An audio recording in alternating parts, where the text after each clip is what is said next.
안녕하십니까? 7월 6일 수요일 아침 교과 해설과 함께하는 기도의 시간에 함께하신 여러분 모두를 환영합니다. 지난 밤도 평안하셨습니까? 말씀 묵상에 앞서 잠시 머리 숙여 기도하겠습니다. 하늘에 계신 아버지 하나님, 지난 간밤도 우리의 장막을 주의 강한 천사로 지켜주시고 생명의 부활의 아침으로 우리를 깨워주시니 그 은혜를 인하여 감사드립니다. 새롭게 다가온 7월 6일 새로운 한날의 삶을 말씀이신 예수님과 오늘도 동행하기로 결심하여 이 자리에 함께한 주의 사랑하는 아들과 딸들의 마음속에 성령님을 통하여 이 시간 친히 말씀하여 주시옵기를 예수 그리스도의 이름으로 간절히 기도드리옵나이다. 아멘. 오늘 함께 묵상할 본문의 제목은 정결케 하는 시련입니다. 먼저 예레미야 9장 7절의 말씀을 읽겠습니다. 그러므로 만군의 여호와께서 이와 같이 말씀하시되 보라, 내가 내 딸 백성을 어떻게 처치할꼬 그들을 녹이고 연단하리라. 그들을 녹이고 연단하리라. 20세기 스코틀랜드 출신의 개신교 목사이며 교사였던 오스왈드 체인버스는 그가 쓴 묵상집 주님은 나의 최고봉이라는 책에서 다음과 같은 말을 했습니다. 만약 하나님의 성령께서 전해주신 주님의 말씀이 그대의 마음을 상하게 한다면 아마도 그분께서 그대 안에서 뿌리 뽑기 원하시는 그 무언가가 있기 때문일 것이다. 여러분은 오스왈드 체인버스가 한 이 말에 대해서 어떻게 생각하십니까? 여러분도 아시겠지만 저도 목회를 지난 수십 년 하면서 지나온 길을 되돌아보니 본의 아니게 다루었던 내용, 또 제가 좋아하는 본문만 계속해서 다루며 단상에서 설교를 해왔다는 것을 발견하게 됩니다. 제가 부담스러워하는 내용, 또 성도들이 들으면 부담스러워하는 내용은 피해가면서 잘 다루지 않았음을 지난 교회에서 지금 현재 제가 섬기는 교회로 옮기는 과정에서 이삿짐을 싸면서 설교 원고 파일들을 정리하면서 다시 한번 그런 제 모습을 발견하게 되었습니다. 그래서 제 스스로도 그 일을 방지하기 위하여 성경 본문을 정하면 한 장 한 장을 거르지 않고 주석 설교를 하고 또 본문을 피해가지 않으며 모든 장을 다루면서 무조건 그 장에서 나오는 내용은 전하리라 결심하며 매주 단에 서고 있습니다. 그렇습니다. 사람이란 누구나 다 자기가 좋아하는 말씀이 있고 자기가 다루기 부담스러워하는, 그리고 또 전하기도 쉽지 않고 또 듣기도 쉽지 않은 그런 말씀이 있죠. 일전에 목양하던 한 교회에서도 시리즈로 시작된 설교 말씀을 전하다가 한번 경험하게 된 일인데요. 매 설교 말씀을 전하고 예배를 마치고 나서 입구에서 성도님들과 인사를 하다 보면 유독 말씀에 감동과 성령님의 음성을 듣게 되었다라고 감사를 표하시는 성도님들이 계십니다. 근데 이분도 바로 그런 분들 중에 한 분이셨습니다. 그분께서는 연로하신데도 불구하고 일찍 오셔서 제일 앞자리에 앉으시며 처음부터 끝까지 모든 말씀을 매번 정말 열심히 듣는 분이셨고, 또 마치는 시간마다 자신이 받으신 은혜를 저에게 꼭 다시 한번 피드백을 주시곤 하시는 그런 분이셨습니다. 그런데 한 안식일은 그분께서 매우 불쾌하다는 표정으로 저에게 왜 그런 본문과 주제를 다루었느냐라고 하면서 그날 설교를 통해서는 은혜를 전혀 받을 수 없었고 너무나 불편했다고 하시며 노골적으로 편하지 않으셨던 심기를 저에게 보이셨습니다. 그날 다룬 내용은 간음에 관하여 그리스도인으로서 늘 경성하며 살아야 한다는 본문이었는데 그분께서는 그 내용이 너무나 싫으셨던 모양입니다.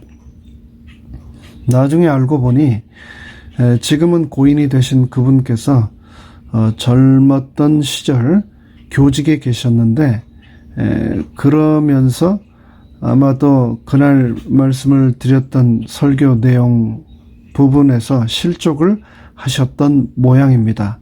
그것이 아마도 또 평생 본인에게 큰 부담이 되셨겠지요. 이런 경험을 저도 계속 하다 보니 죄에 대한 설교, 또 회개에 대한 설교를 할 때마다 큰 부담을 느끼게 되고 저도 모르게 자꾸 피하게 되더라고요. 하지만 다시금 이곳 뉴욕에서 시작된 목회사역 기간 중에는 성령님께서 저와 제가 섬기는 교회에 주시는 메시지를 비록 그 메시지로 저 자신이나 함께한 성도 중 누군가의 마음을 부담을 주게 된다 할지라도 그것은 성령께서 저나 저희 성도들 안에 뿌리 뽑기 원하시는 그 무언가가 있기 때문이라는 것을 인정하고 기도하며 담대히 그러나 그런 고통이 축복이 될 수 있도록 해달라고 기도하면서 전하고자 합니다.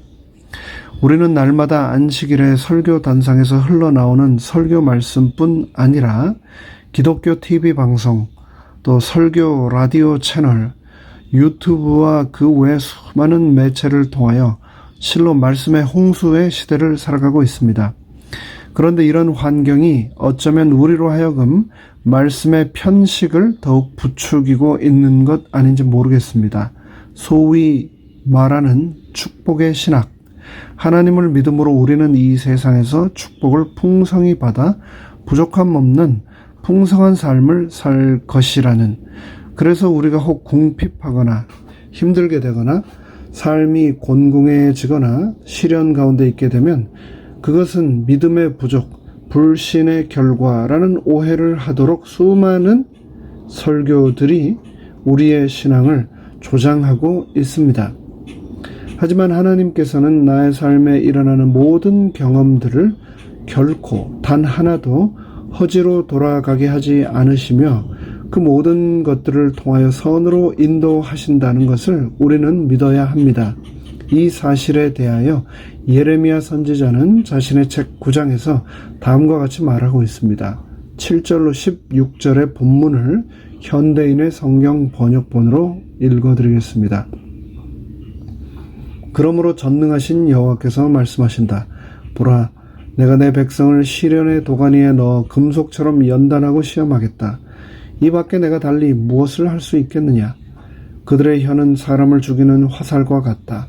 그들은 항상 거짓을 말하고 입으로는 자기 이웃에게 다정히 말하면서도 마음속으로는 그를 잡을 덫을 놓고 있다.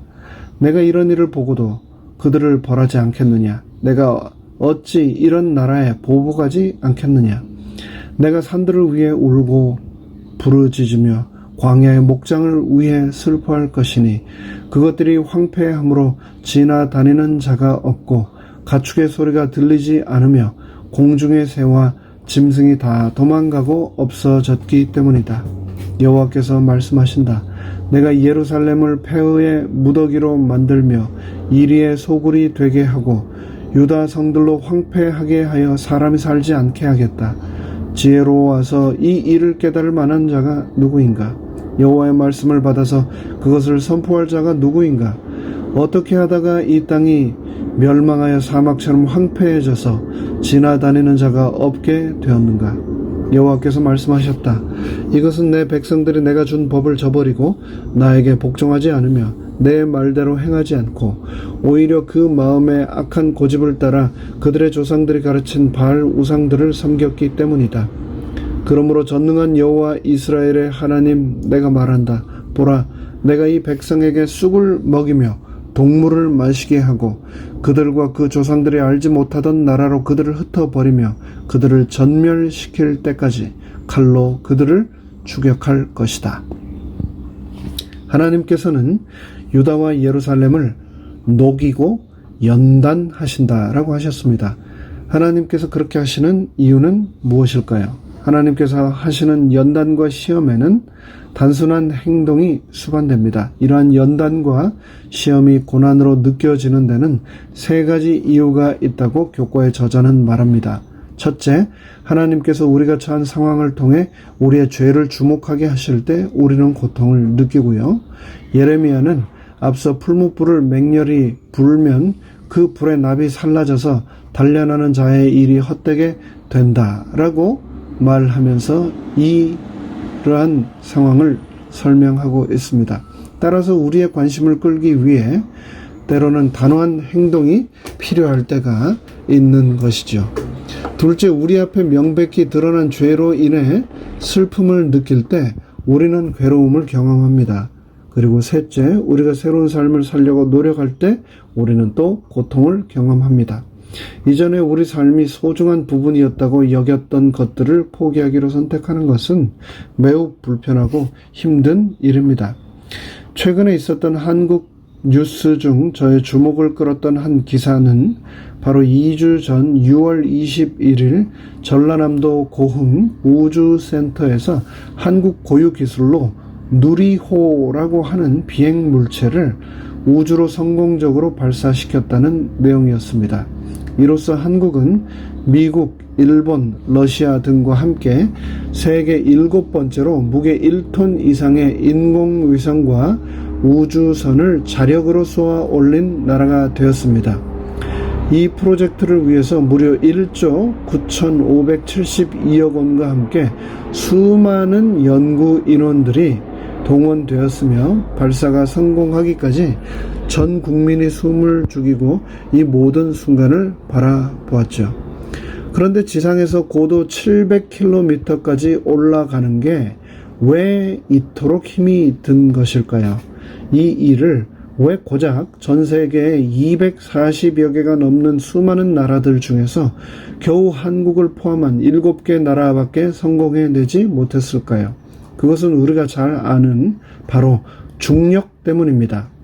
하늘로 날아오르려고 하면 할수록 땅으로 끌어다리는 중력의 힘도 어마어마합니다.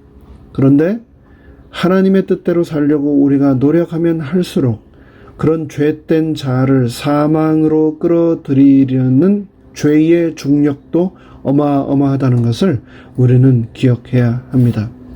흔히 심리학자들이 말하는 새로운 습관을 형성하는 방법에서 기존에 우리가 먹던 습관, 자던 습관, 생활하던 습관, 생각하는 습관, 그 외의 모든 습관들이 그토록 바꾸기가 힘든 것이 바로 이 습관이 가진 중력과 같은 엄청난 힘이 우리의 과거의 자아를 끌어당기고 있기 때문이라고 설명하고 있지 않습니까?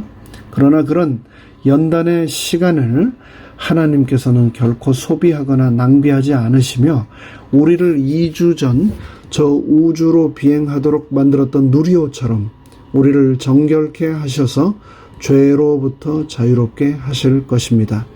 그리스도께서는 우리를 가치 있게 보시기 때문에 풀무불 속에서 연단하시며 죄의 중력으로부터 자유로운 존재로 단련하시기 위해 필요한 정결케 하는 시련을 허락하신다는 것을 기억하며 오늘도 우리에게 주어진 시간들을 통하여 그런 일들을 경험할 때마다 도리어 그 속에서 하나님의 뜻을 발견하게 되기를 간절히 바라며 말씀 묵상을 마칩니다. 함께 머리 숙여 기도하겠습니다.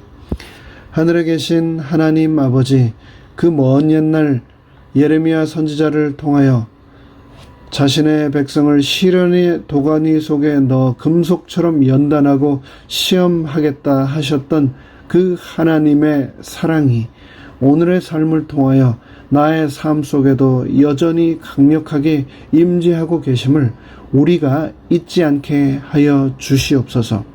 시련의 시간, 연단의 시간을 오늘 하루의 삶을 통하여 경험할 때마다 그 속에 있는 하나님의 사랑과 뜻을 발견하며 감사와 영광을 돌릴 수 있도록 축복하여 주시옵기를 예수 그리스도의 이름으로 간절히 축원하옵나이다. 아멘.